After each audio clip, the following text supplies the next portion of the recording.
A-T. It's in the name. This episode of Helping Healing Humor is brought to you by another show in the Ben and Travis universe, The Long Yes with Travis and Whitney. Most people see the stage, the sermons, the Sunday mornings, but they don't always see the quiet yeses, the hard yeses, the everyday yes that nobody applauds. On The Long Yes, Whitney and I have honest conversations about faith, family, ministry, and what it looks like to keep saying yes to God over the long haul. If you're a minister, a church volunteer, a ministry spouse, or just someone trying to lead your family well, this podcast is for you. Go to benandtravis.com, click the podcast button, and look for The Long Yes with Travis and Whitney, or wherever you listen to podcasts, and start saying yes for the long haul. I'm Travis Creasy, the pulpit minister at Westgate Church of Christ in Dothan, Alabama. That's an all-pro counselor with three-chord counseling, Marcel Bible School, the pulpit minister at Highland Park Church of Christ, and literally anything else anyone out there would like to ask him to do. Ben Hayes, how's it going? I've got a good idea because we are in the same spot. We just got through playing like 6 hours of golf. Yes. And I'm atrocious. After a few hours of work and other things this morning. And yeah, I'm feeling pretty zapped of the energy. We're here a little late at night talking about, recording one book and talking about the next one. And so, yeah, so you producer folks out there who pre-ordered the Joyrider, The Adventures of Ben and Travis and the Joyrider, we'll be receiving that audiobook very, very soon. And of course, the pre-orders open right now for the Adventures of Ben and Travis and the Divided Kingdom.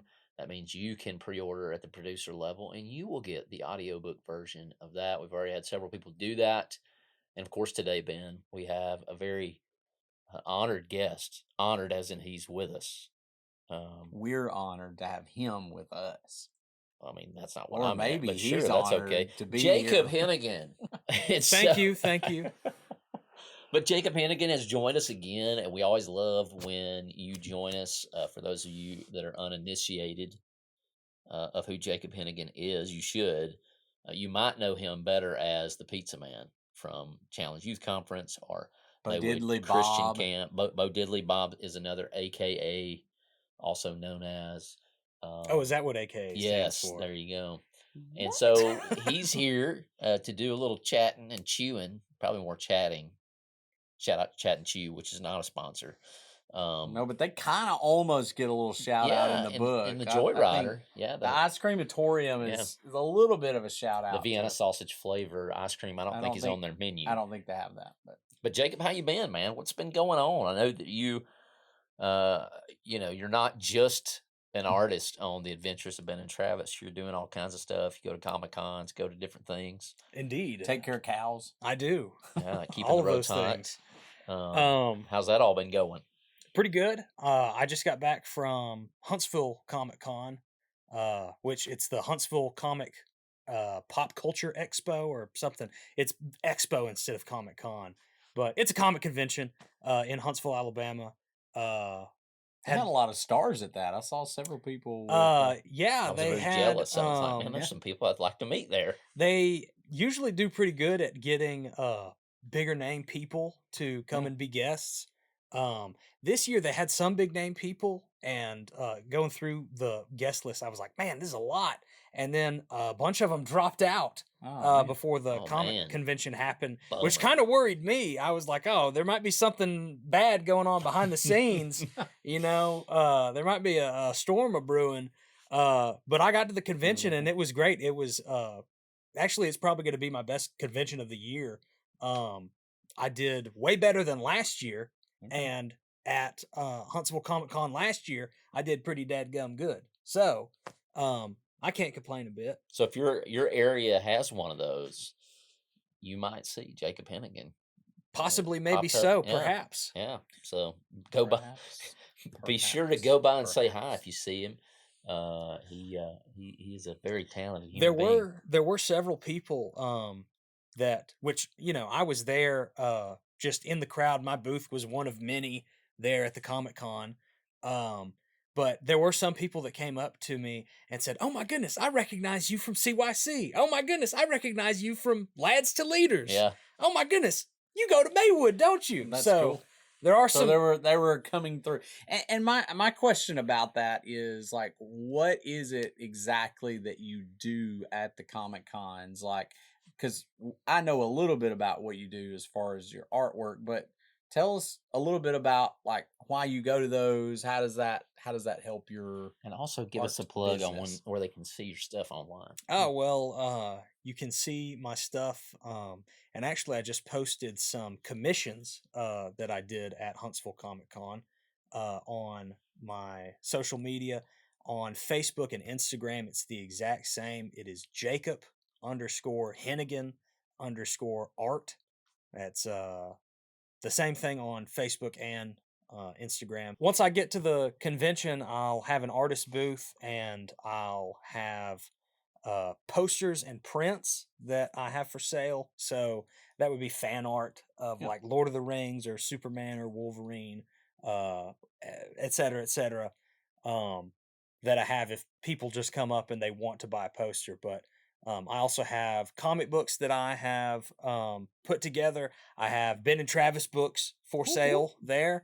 I have my original art from the Ben and Travis books, or the comics that I've worked on, or the posters and prints that I've worked on that people can flip through in the big books. And because some people, like original art collectors, they don't want to buy a copy of the thing. Yeah. They want to buy the actual, Yes, real, yeah. sure enough piece of paper that the artist put the stuff on. So For $1 million. not that much. Okay.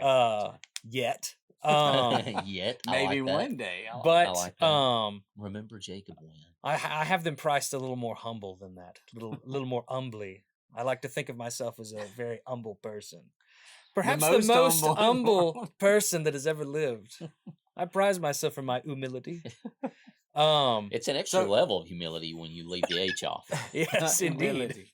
So don't you also sometimes do like if people want you to draw certain things while you're there, Yes. you'll kind of do like commissions for them? Yes, I also have my commissions open. So I do a lot at comic conventions. People will walk up and say, "Oh, do you have art of this particular character? I really like your style. Do you have art of this particular character?" And I'll say no, but my commissions are open right now. And I'll have several slots open because there's only so much I can do that weekend. And I will write down whatever they want me to draw. It'll be such and such a character doing this, and whether it's just like a sketch of their face, or maybe like from the waist up, or maybe a full body if they want it colored, or anything like that. And I will draw it at the table, and usually have to take home and draw overnight, or home to the hotel room or wherever I'm staying, if it's out of town con, and finish it overnight, and then have it back the next day at the convention and give it to them. And some people ask quick for turnaround. Yes. It really hones the skills of like, oh, I've got so many drawings to complete tonight, so I better get to it. But there are some people that order bigger things, and I will mail that to them later. So I'll take it home to my actual home where I live, and finish it at my studio there, and ship it to them. So I was actually working on one of those earlier today, something that somebody ordered while we were at the Huntsville Comic Con, and it's awesome. So we just read through the Divided Kingdom and the script. And so from an artist standpoint, without giving too much away of what we're doing, what kind of excites you to draw out of that script? Just like off the top, I know we literally just reached back into the file and looked at it again, but if there's anything when we were reading it that you're like, man, I can't wait to draw that, and then maybe something that you're like, man, that's going to take some doing, that's going to challenge you a little bit. Yeah. Well, there's always challenges, but it's good to be challenged. Art is just like anything else in life. If you're not challenging yourself, then you should probably be challenging yourself. Yes. If you ain't getting better, you're getting worse. But my personal art that I make for myself, just for fun, I really like fantasy stuff, anything with cool guys with cool swords and armor or anything like that. Lord of the Rings, Conan the Barbarian, Masters of the Universe, perhaps. So the next Ben and Travis book, Divided Kingdom, being set in kind of a fantasy kingdom with all of that plus dragons, really does excite me. I really am looking forward to putting all of that together. I have already a million tabs open on my computer with references of like, oh, this particular dragon I'm going to base off of this thing. Like I'll have reference where I'll think like, oh, maybe the face should kind of look like this particular dinosaur, and then the body should look like that, and that will reflect the emotion that the dragon represents. And then I'll think, oh, well, if I color it like that, maybe then this will help get across the ideas that we're trying to communicate with the dragon. Just in the character design, that really excites me. And it is going to be a challenge doing all of that page after page, keeping it Yes. consistent, putting it all in a blender, and But you have the power. I have the power. Yes. So well, and I think kids, a lot of boys at least, obviously the dragon part I think plays pretty heavy into a lot of the fantasy worlds that people love to think about and read about. And I know as far as my son is concerned, really both of them at some point in their lives have loved dinosaurs, and that sort of stuff. So I think it's going to be a really cool connection there, and especially with the kind of topic. Our topic is going to be about when families go through hard stuff. Very specifically, sort of about divorce and what it's like for the kids who are going through that. But I think too that as you read this book and you see this particular struggle, I think that there's always other struggles that can be related to it. I think every family goes through difficult times. Every family has something to overcome. And so while this one is very specifically about, people who go through divorce, I don't think any of our kids at school or church aren't somehow impacted by it, whether it's their own family or their friends' families or, whatever in the future that may hold. So it's just a very prevalent thing. I think it's cool that you're taking these very specific stories from our life that may somewhat be embellished in some ways or some shape, form, or fashion. No. Since it is a fantasy land, but you're talking about tough things that are difficult. But you guys and y'all's talents blend so well. That yes, there's a specific story going on, but there is so many nuggets of goodness in there for that really could apply to any situation. But you're facing these obstacles, learning to overcome them, and this is one of those topics that I think probably makes us all a little nervous to talk about and delve into. But it's also there's a reason for that, is that it's something that is needed, and to be able to help kids. And I know. Still dealing with things that are associated with those feelings that I felt as a kid. But any way that we can help the younger folks kind of wrestle with those emotions is a good thing. And I think that's one of the gold mines of a Jacob Hennigan is you do such a great job of, your word blending it all together where it's like, oh man, this is great. But you feel the emotion.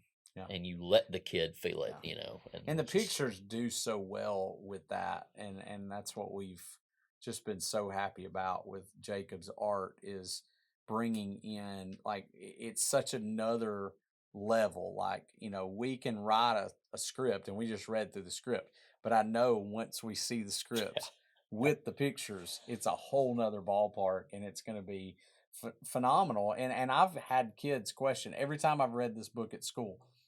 Kids, the last one, and really both of them, I guess, but they always ask me, like, is this true? Did this happen? And I was like, well, sort of. Like, I was afraid of roller coasters. Travis's brother did have cerebral palsy, and there were things that he had to go through. And so, the fantasy worlds, we did some of those things, but, this exact story probably didn't happen. But there was very much a part of every one of these. I mean, Travis' family did go through divorce, and some of these feelings we talked about, these were things that you Feel so relayed to seen. me, Yes, feel so seen. and there were times we pretended to be in, a kingdom land, or, like the other cartoons that we watched. I mean, we pretended all those different things. Yeah, back the then. the fantasy stuff is based on real things that Yeah. you did imagine. Yeah, absolutely. So, Yeah. I mean, On real real imagined things, things. real things that The were plastic imagined. bat. In our Yeah. minds, they were real. Yeah, yeah. They were very real. Good times back before there was a whole lot of social media and phones and other things. We played a lot of Nintendo and Sega Genesis, but it was a whole different story from how much people spend on their phones. So we were very used to being outdoors a lot. That is one thing that I am very glad to be a part of this project. One of the many reasons I'm glad to be a part of the Adventures of Ben and Travis is I could probably count on maybe 2 fingers in the 2 books that we already have out the amount of scenes that take place indoors. I think pretty much the entire book. Yeah. There's maybe 1 or 2 scenes that take place inside the house or something like that. But for the most part, it's y'all out in the woods, playing in the creek, climbing trees, doing stuff that I grew up doing. I know y'all grew up doing. Yeah. And I think a lot more kids should grow up doing that type of stuff. And even the scenes in the house are, we're playing with Legos, or, something where we're building and doing things, with our hands or whatever. So I think it was cool. And very much this happened. I know this happened. We were kind of around when video games first started coming out, and we would play them and we enjoyed them. But there were times where we'd get to, what's better than this is our imagination. And I think what's cool for me as an adult reading these books, who I think at some point as adults we struggle to have, I know I do, to kind of touch base with that imagination that we had, is to kind of get to go back and relive some of those adventures that we did have in your, and to have an artist come along and put those in is like a special treat for us, whether anybody ever buys it or not. Right. It's like we get to We're see cartoons what now. we thought, and so if nothing else, Jacob Hennigan, thank you for making a dream come true that I'm a cartoon. So anybody out there that's cartoons, like puts those on TV or whatever, just give Jacob Hennigan a call. He can try to figure that out. That'd be amazing. Yeah, that would be cool. Saturday morning Adventures of Ben and Travis. Yeah. Perhaps, maybe so, perchance. So Jacob, just a fun question to kind of wrap up, unless you have any other thoughts that you'd like to share. I have no thoughts at all, ever. Sweet. You just put them all on the page. So if I had to ask you, if you had to answer, which cover, which cover's your favorite? We've got the Worry Coaster, Joyrider, and of course we got the cover out for Divided Kingdom. Well, that's a tough one. They're your babies. I do. I take pride in all of them. They're great, but for different reasons. Because, like I said earlier, if you ain't getting better, you're getting worse. And I'm trying to get better with every cover that I put together. But also, y'all keep throwing new wacky things at me to draw on the covers. We do what we can. Because, like, if you look at the Worry Coaster cover versus the Divided Kingdom cover, it's a little bit simple. Like, there's just the roller coaster and y'all are on it, and there's not really a lot else going on. Versus there's a lot on that last one. The Divided Kingdom does have a lot going on. We just went off the rails because we just had to have 3-headed dragon. Which I mean, when we were planning it out, I was like, oh man, there's gonna be a dragon with 1 head, a dragon with 2 heads, and a dragon with 3 heads. And the 3-headed dragon, that's the most impressive visually, so that's got to go on the cover. Yeah. But that was quite the challenge, me trying to figure out how to make all that work and place the heads where the heads are big enough to be like really eye-catching, attention-grabbing. Yeah. And also having enough room for all 3 of the heads and Ben and Travis and the castles in the background, Mom Land and Dad Land, and everything like that. So I think that That's a good Divided one. Kingdom was the greatest challenge so far. Well, if you can't answer which one's your favorite, what's your favorite part of each one? Well, that actually is probably going to be easier to answer. Yeah. I know that I called it kind of simple earlier, but the Worry Coaster cover, sometimes simple is best because it just communicates clearly. Mhm. I do feel like if something gets a little too busy, and I feel like Divided Kingdom is sitting on the edge of being Yeah. too Mhm. busy. Yeah. But Worry Coaster, it's simple, it communicates clearly, and um, whenever I was inking the piece, whenever I was doing the black and white art for the piece, uh, I did this ink washing technique where you take solid black ink and then you dilute it with water so it goes onto the page and it makes it gray. Um, and I put that on as the background and then poured salt over it. Mhm. And I use that technique pretty much on basically every page. Um, and that's how I get that like crackly, almost magical effect Yeah. for the background of anytime y'all are imagining something that's going to be in the background to visually communicate that this is an imaginary thing that's happening. But that cover for the Worry Coaster, I did it and I was like, oh my goodness, this is perfect. Yeah. And I'm actually kind of sad that a lot of the um, background got covered up by the title Yeah. of the thing. But I just looked at it and I was like, oh my goodness, this texture and everything, Yeah, this is that's perfect. awesome. Yeah. I need to do as good as this or better than this every single time that I do Ben and Travis imagining things. And I've never come close to it. Yeah. I have yeah. never, ever in my life been able to replicate how good the ink wash and the salt technique looks from the cover of the Worry Coaster. So personally, that's absolutely my favorite thing about that. The Joyrider cover, I really, I think I did a really good job of, if I could just pat myself on the back here. The most We'll humble pat you. man. How about that?